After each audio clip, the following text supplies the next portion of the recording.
can you help me understand if Aaron's rod and the jar of manna were in the Ark of the Covenant? All right. So originally, Martin, the Ark of the Covenant contained the tables of stone. That's what they contained, the law of God. The condemnation of the law was shielded by the mercy seat. Why was the pot of manna placed in the ark, and why was Aaron's rod placed in the ark?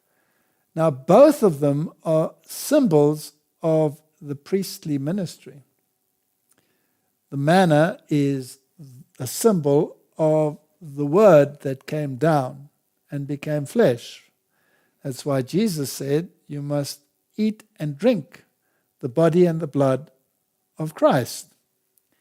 So basically, the manna is a symbol of Jesus Christ, the living word. And Aaron's rod that budded is a fascinating story, because there were claims that others should be the priest and not just Aaron. And so the question was settled by them putting their rods down, and the other rods never budded. But Aaron's rod not only budded, it produced flowers and fruit. That's very interesting. And it was placed inside the Ark of the Covenant as a reminder of an eternal priesthood pointing to Christ. So the Ark of the Covenant essentially was to contain the law, but these two other symbols were added. The pot of manna, and this pot of manna never went rotten. Manna only lasted for one day, except on the Sabbath day. It was collected on the Friday. It lasted throughout the Sabbath. If any other day that was attempted, worms would come into it. But not there. So this was a symbol of the eternal word that would always be there to feed humanity in a spiritual sense. So it's fitting that they were in the Ark of the Covenant, but they were not always retained there, as far as my understanding goes. All right, so let's read 1 Kings 8 verse 9. There was nothing in the ark save the 2 tables of stone, which Moses put there at Horeb when the Lord made a covenant with the children of Israel when they came out of the land of Egypt. So that was the original position. The Ark of the Covenant contained the law of God, which is a transcript of the character of God. It was holy. It had to be treated in a very specific way. Anybody just opened that lid, they would be dead instantly, as in the case of Uzzah. Even if they just touched it, like straightening it out when the oxen stumbled. They had no right to put it on a cart, because that was not according to the instruction of God. But of course the Philistines weren't punished because they had no such knowledge. So God overlooked their ignorance, but he did not overlook the ignorance when it came to the Israelites. So later when we read in Hebrews 9 verse 4, and the Ark of the Covenant overlaid around about with gold, wherein was the golden pot that had the manna, and Aaron's rod that budded, and the tables of the covenant. That was all placed within the ark. And as we have stated, it is fitting because it refers to the character of God. He is the living word. Jesus Christ is the living word. And he is the eternal high priest. That's it. That brings forth the fruits of righteousness. So where is the ark? We don't know where it is. It is secluded. It was hidden before Nebuchadnezzar destroyed the temple. So the temple after that was devoid of this piece of furniture. But it doesn't get rid of the symbolism. No. So some people, and this person also mentions it here, might have thought by the statement in Hebrews that it was meant that these items were in the most holy place and not within the ark. But I'm sure out of this reading that we've just done, we're in the golden pot and of manna. They were within the ark, yes. Now, the earthly, of course, was a copy of the heavenly. So here's a statement in early writings which might clarify the issue. Jesus stood by the ark, and as the saints' prayers came up to him, the incense in the censer would smoke, and he would offer up their prayers with the smoke of the incense to his Father. This is now at the golden altar of incense. Yes, and this is now happening in heaven. Yes. And the golden altar was in the holy, but the smoke ascended over the curtain onto the Ark of the Covenant. In the ark was the golden pot of manna, Aaron's rod that budded, and the tables of stone which folded together like a book.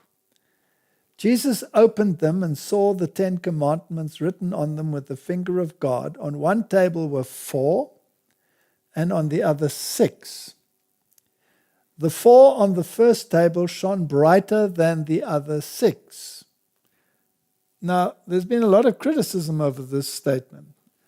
But obviously, it must be so because the first 4 refer to God. And that must be brighter than the ones that refer to humanity, right?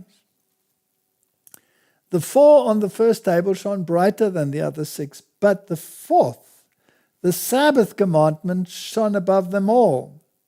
Now that one again is criticized like crazy, that statement, but let's just look at the logic.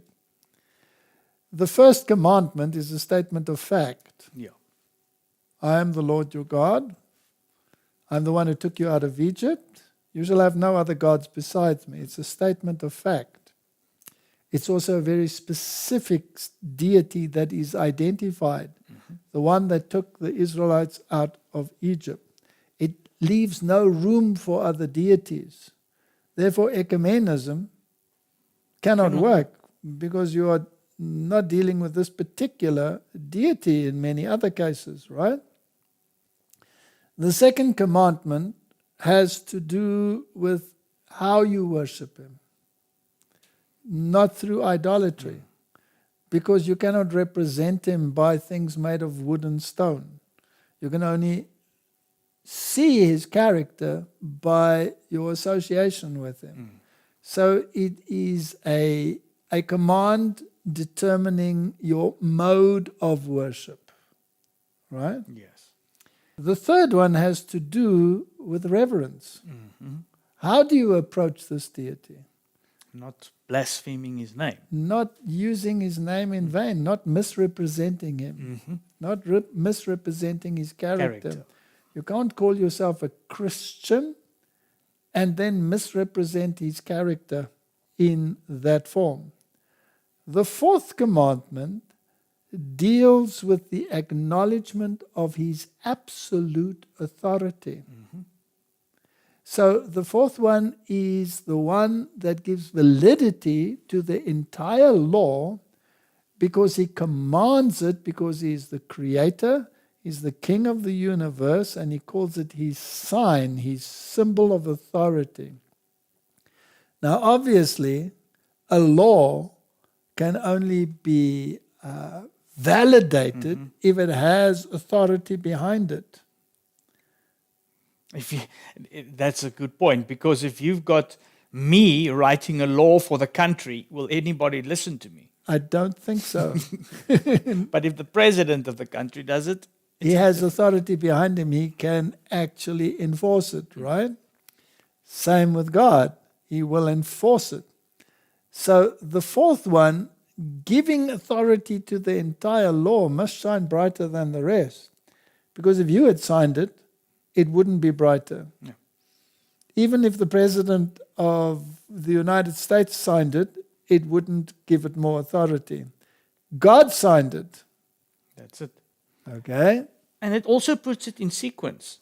Once you do the fourth, you will do the other 3 of the first table. And once you've got this relationship sorted out, the other 6 will follow in sequence automatically. Once you accept the authority, all the others become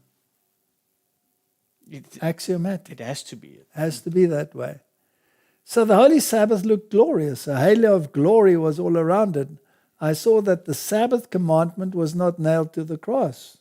If it was, the other 9 commandments were, and we are at liberty to break them all, as well as to break the 4th. I saw that God had not changed the Sabbath, for he never changes. But the Pope had changed it from the 7th to the first day of the week, for he was to change times and laws. That's pretty straightforward. I think I can concur with every single statement in this quote.